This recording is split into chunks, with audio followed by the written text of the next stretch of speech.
Alright guys, it's time to get into this review for the New Mutants.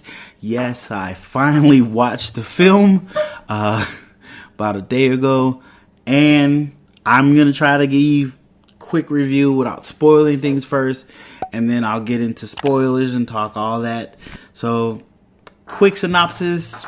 New Mutants is about New Mutants dealing with their powers, dealing with their emotions, dealing with society to an extent, and we kind of go with them in this journey. 5 different mutants: Cannonball, Magic, Mirage,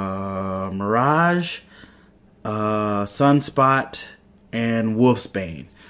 Those are the 5 mutants we deal with in this movie. I'm not gonna lie to you, I don't know those mutants per se. I know kind of Cannonball and a little bit of Sunspot.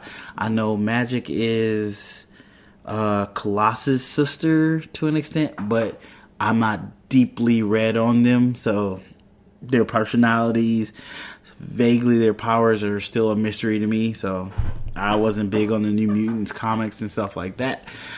So just going off what I know on some of the cartoons I've seen them in. It was directed by a guy. I should have wrote his name down, but I totally didn't write his name. He directed The Faults in Our Stars. I kind of remember that from hearing something. Let me see if I can find his name right quick and try to be slick about it. But you know how that goes. I can never do it. Josh Bonin, he directed it. They had a budget of 63. Now I'm looking at the weird stuff. So they had a budget of 63, but I know we all know this movie got delayed multiple times. Apparently, it changed studios because Disney bought Fox. Fox reshot the trailer. I think they did reshoots. Disney did reshoots. Fox did reshoots, I believe, too. I did a live reaction to one of the trailers, and I thought the movie looked really good. It looked really interesting with the horror theme and all that. To be honest with you, I didn't watch this movie for a long time because everybody said it was just terrible. That it was so badly shot together. You could see how it was so badly edited and how many different cooks are in the kitchen with it and all this stuff. And to be honest with you, when I watched it, I liked it. I thought it was okay. I thought it was good. I liked it. I thought the characters were interesting. I thought the concept of them being in one spot. It's a superhero movie, but it's not a character study necessarily, but it is a trapped in a place type of vibe. And it's not as horror as you would think it would be. Clearly, they took out some of the horror aspects of it. They probably use it only in the trailer, so it doesn't go as deep into horror as you would like it to be for some people. But I did like the concept of them trying something different, doing something different with superheroes. Like, that was really interesting. I know there was a superhero movie or show.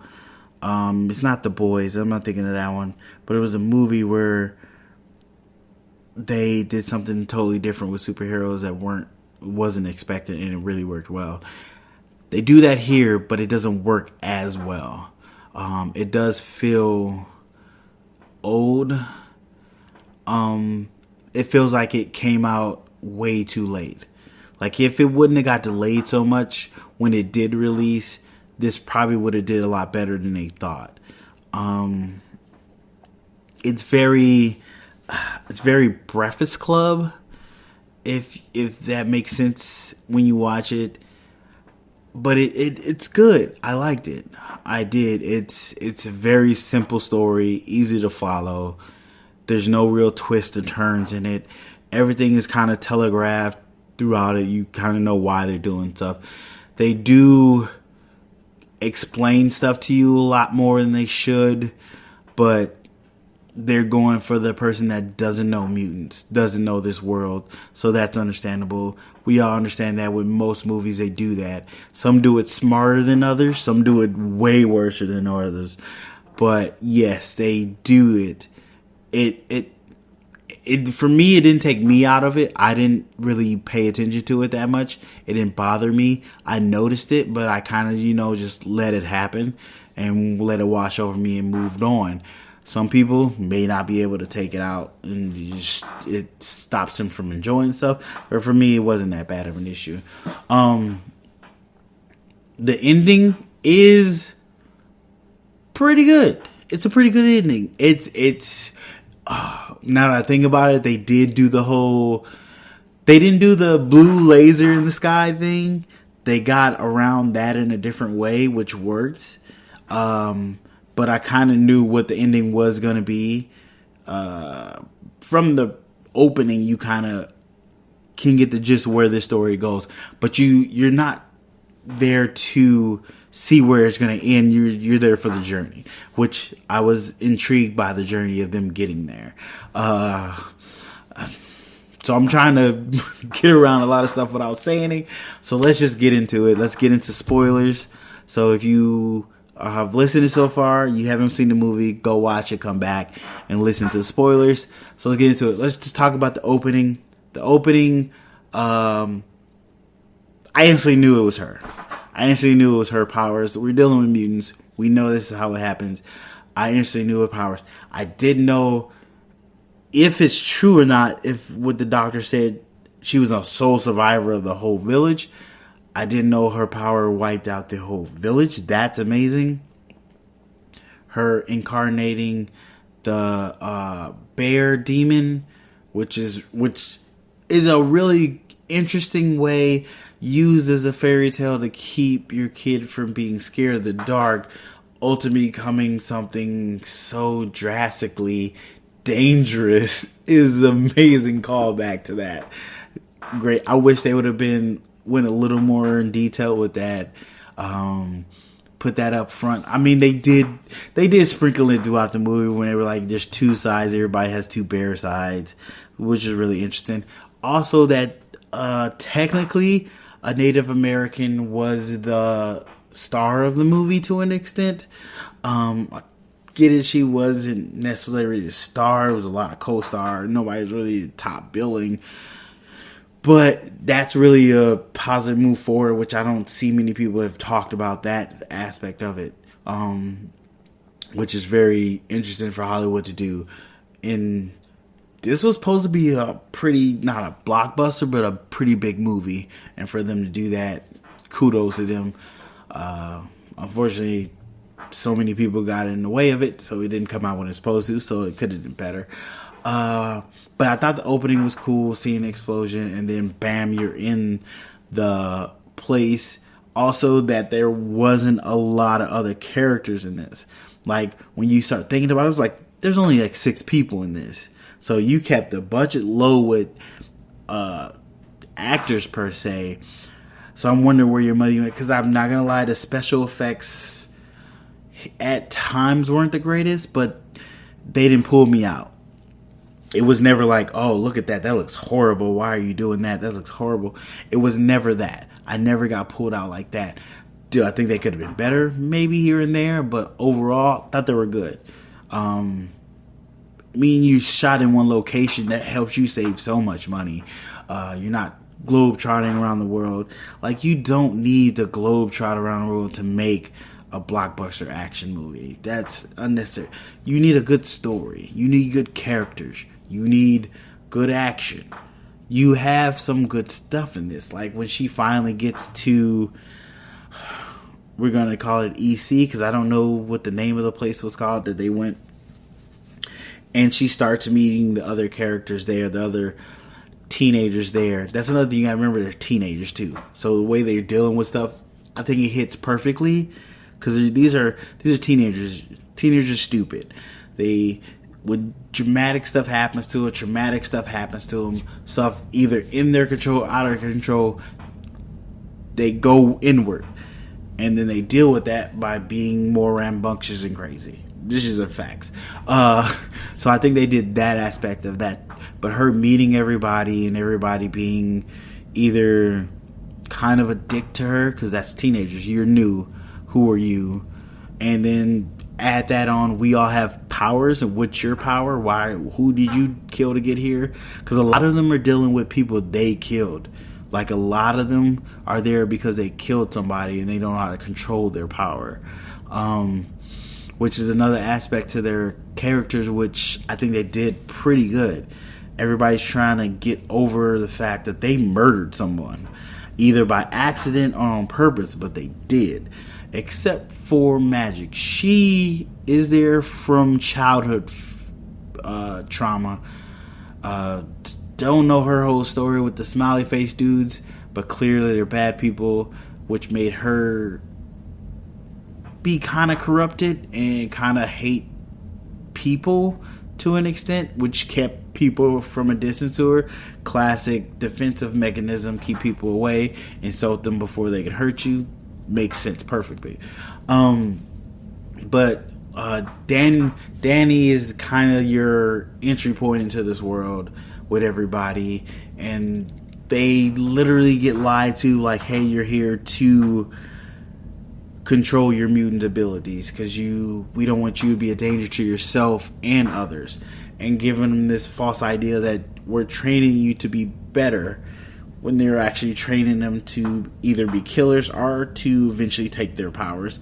Because we learn later in the movie that this whole facility is run by Essex Corp, who is run by Sinister, who is one of the greatest X-Men villains in X-Men comics, which we were hoping to see at one point in these X-Men movies, but we never got to, which sucks. But I think they did a really good thing with watching these teenagers deal with each other, also with their demons themselves, and then their powers. The whole mystery thing that happens as Danny gets there and all these teenagers start seeing their worst nightmares come true. Instantly realized that was her doing that. So that was... I wouldn't say it's bad, but it was weird the way they showed it, to where, like, no one knows what's going on. Like, come on. They had to know what's going on. One day, everything's fine, and all of a sudden I'm seeing my worst nightmares. Wait, why is this new girl here? Clearly it must be her. I hated that they did that. They could have changed that a bit, did something different with that. But yeah, that was a terrible thing they did. But other than that, everything else was kind of good. Them actually...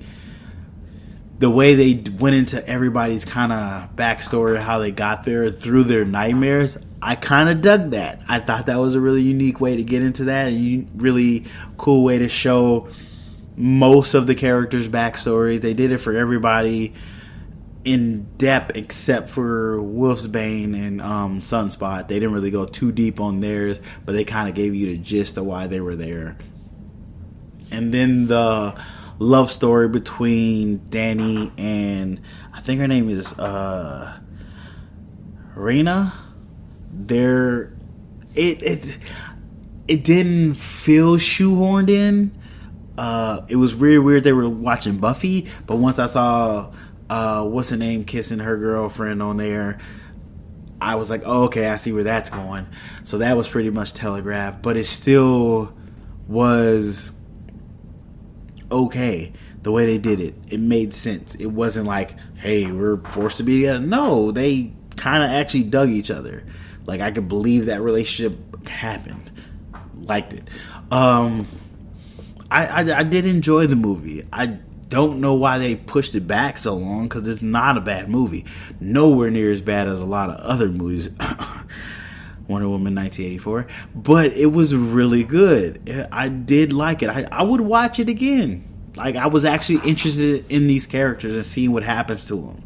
And I want to see what continuously happened to them after this situation.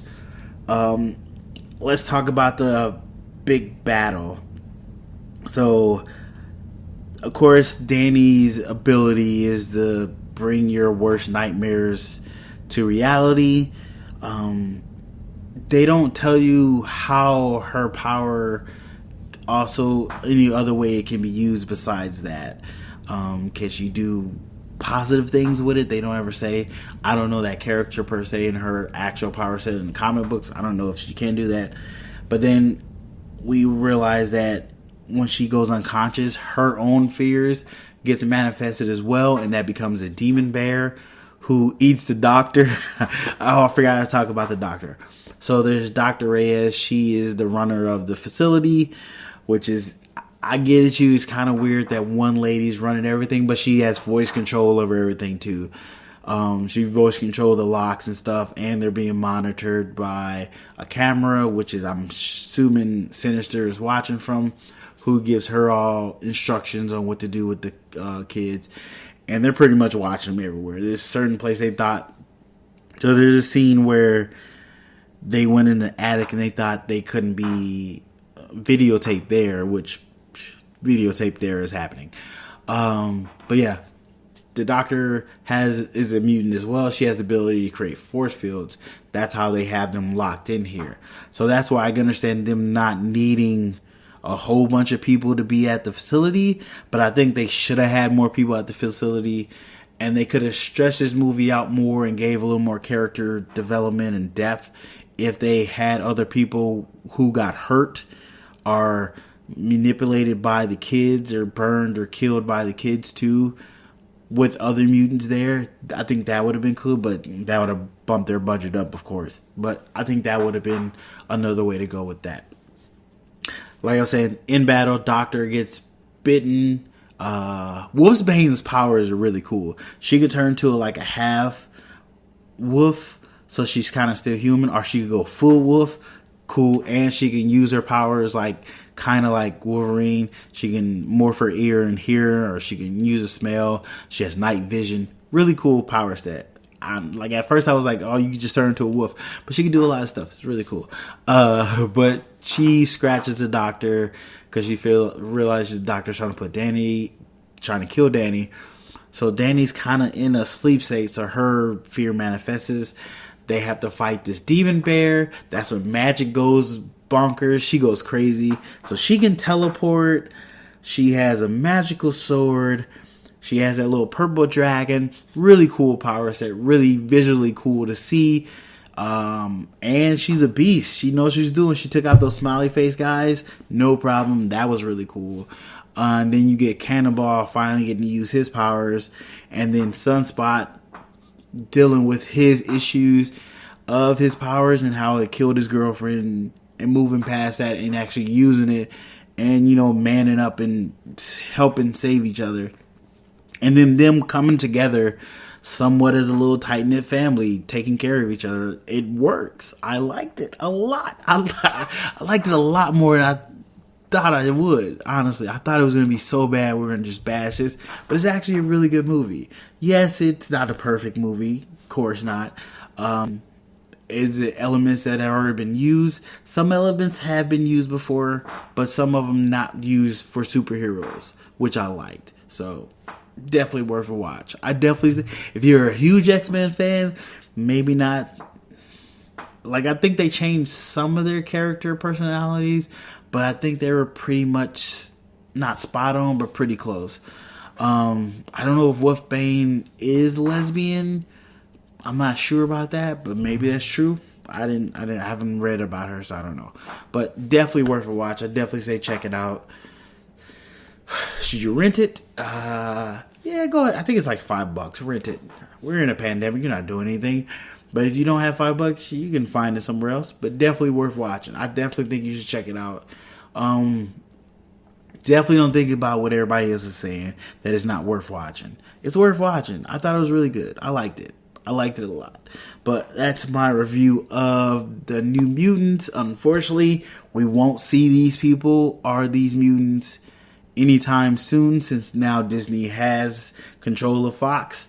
They're going to reboot all this stuff and bring them into the MCU properly, and we'll see different versions of these mutants down the road.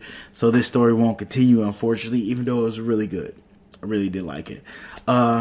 But that's the podcast for this week, guys. Thanks for listening.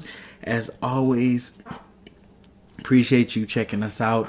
You can go ahead and hit the 5 stars on whatever podcast app you're listening, because this is the best podcast. 2021, we're trying to do more stuff, so put out more content. Trying to do 2 pieces of content a week. Hopefully we can do that. Podcast and possibly a review. But also you can check out our check us out on Twitter, BlackieCool, on Instagram at BlackieCool.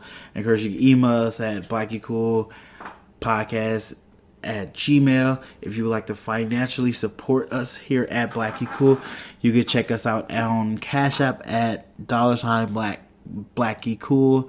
Or you can check out our Patreon at BlackieCool. I feel like I'm saying BlackieCool a lot. We also have t-shirts on Teespring.com/BlackieCool, so go check that out. If you get a t-shirt, tag us on Instagram or Twitter. Love to see it. But thanks for listening, guys. Greatly appreciate it, and I'll see you guys in the next one.